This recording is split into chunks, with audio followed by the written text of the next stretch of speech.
Assalamualaikum warahmatullahi wabarakatuh. Anak-anakku, siswa-siswi Minubodoro yang saya cintai dan saya banggakan. Hari ini kembali kita akan belajar melalui pembelajaran daring. Mudah-mudahan kalian semuanya dalam keadaan sehat, tetap semangat untuk mengikuti pembelajaran pada pagi hari ini. Adapun kali ini kita akan memasuki pembelajaran tema 3, muatan bahasa Indonesia. Pembelajaran 1 yaitu tentang teks eksplanasi ilmiah. Silakan kalian siapkan buku kalian. Tema 3. Lalu kita ikuti video pembelajaran berikut ini. Pertama, anak-anakku, untuk memahami apa itu teks eksplanasi ilmiah, pengertian teks eksplanasi adalah teks eksplanasi ilmiah adalah teks eksplanasi yang menerangkan suatu proses yang bersifat ilmu pengetahuan alam, seperti gejala alam, terjadinya pelangi, proses arus listrik, dan sebagainya. Saya ulangi, teks eksplanasi ilmiah adalah teks eksplanasi yang menerangkan suatu proses yang bersifat ilmu pengetahuan alam, seperti gejala alam, terjadinya pelangi, proses arus listrik, dan sebagainya. Jadi kata kuncinya di sini adalah bersifat ilmu pengetahuan alam. Ingat-ingat itu, ya. Bersifat ilmu pengetahuan alam. Fungsi teks eksplanasi, apa fungsinya? Manfaatnya apa? Kita membaca teks eksplanasi itu. Fungsinya adalah untuk memberikan penjelasan kepada pembaca tentang proses terjadinya sesuatu yang disusun menurut prinsip sebab akibat. Saya ulangi, teks eksplanasi berfungsi untuk memberikan penjelasan kepada pembaca tentang proses terjadinya sesuatu yang disusun menurut prinsip sebab akibat atau hukum alam. Dengan membaca teks eksplanasi, kita akan mengetahui terjadinya sesuatu, terjadinya pelangi, sifat, zat, hukum sebab akibat yang ada di alam ini. Termasuk juga penemuan-penemuan ilmiah, penemuan-penemuan teknologi itu ada dalam teks eksplanasi ilmiah. Ketika kita membaca teks eksplanasi, maka teks eksplanasi itu terdiri dari 3 bagian, yaitu yang pertama, pernyataan umum atau pembukaan.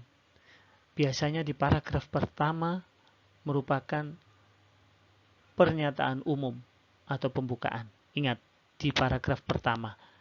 Kemudian paragraf kedua dan ketiga, kalau terdiri dari 4 paragraf, ya, kalau hanya 3 paragraf maka ada di paragraf kedua berisi deretan penjelas atau isi. Isi itu ada di tengah, ya. Isi ada di tengah. Isi onde-onde ada di tengah. Jadi deretan penjelas merupakan isi bisa kita temukan di tengah-tengah paragraf. Paragraf nomor 2 atau nomor 3. Berikutnya yang ketiga adalah penutup yang berisi interpretasi atau kesimpulan. Penutup ada di bagian akhir. Paragraf paling akhir itu adalah interpretasi atau kesimpulan. Itulah anak-anakku bagian-bagian dari teks eksplanasi ilmiah. Selanjutnya, isi bagian teks eksplanasi. Ketika kita membaca bagian-bagian dari teks eksplanasi itu, maka perlu kita ketahui bahwa bagian pernyataan umum yang berada di awal, di paragraf pertama, itu berisi informasi singkat tentang apa yang akan dibicarakan atau diinformasikan. Jadi biasanya di pernyataan umum itu berisi informasi singkat tentang apa yang akan dibicarakan atau diinformasikan. Sedangkan bagian kedua atau deretan penjelas berisi urutan uraian atau penjelasan tentang proses dari peristiwa yang terjadi dan dijelaskan secara bertahap atau berurutan.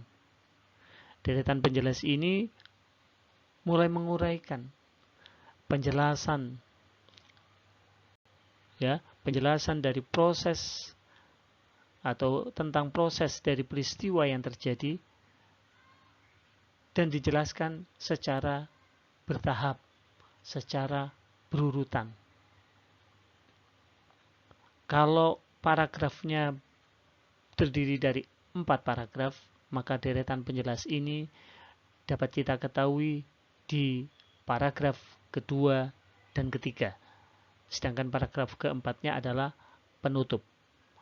Bagian penutup ini biasanya berada di akhir, adalah kesimpulan yang berisi interpretasi, penafsiran atau pendapat akhir singkat penulis tentang topik yang dijelaskan. Pendapat singkat penulis atau pendapat akhir penulis tentang topik yang dijelaskan. Sehingga kalau kita mengetahui kesimpulan, untuk mencari kesimpulan, carilah di bagian akhir. Ide pokok biasanya di bagian awal. Isi ada di tengah. Itu anak-anakku isi atau bagian teks eksplanasi yang terdiri dari 3 bagian. Mudah-mudahan kalian bisa memahami dengan baik. Berikutnya adalah tugas siswa. Setelah kalian membaca slide tadi, mendengarkan paparan dari Bapak, selanjutnya tugas kalian adalah tulislah rangkuman materi di atas. Materi di atas di buku tulis dengan rapi, baik, dan benar. Saya ulangi, tulislah rangkuman materi di atas di buku tulis dengan rapi, baik, dan benar. Kalian simak kembali, kamu tulis. Kedua, bukalah buku tema 3, teks eksplanasi halaman 32.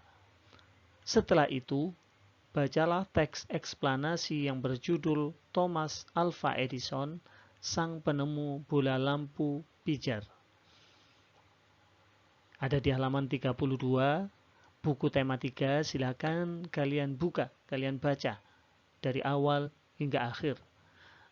Baca secara intensif, bacalah secara teliti dan hati-hati agar kita bisa memahami isi dari bacaan tersebut. Dan yang ketiga, anak-anakku, tentukan topik masalah. Kemudian deretan penjelas dan interpretasi atau kesimpulan dari teks eksplanasi tersebut dengan menjawab pertanyaan dan mengerjakan di buku tema 3 halaman 33.